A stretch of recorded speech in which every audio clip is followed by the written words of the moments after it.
Yan, hello mga kabakal.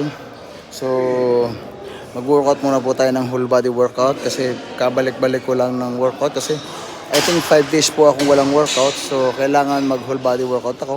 Tumira ako ng legs, 3 workout lang. And ngayon, mga tatlong workout din ng back, 2 workout ng bicep and tricep.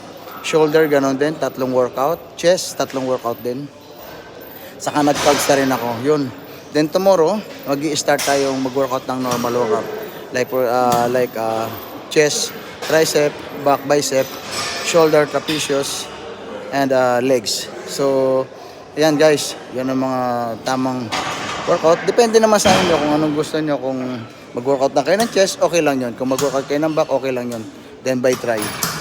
So for 1 week, kailangan kong mag-start na parang new starting to beginning again, okay?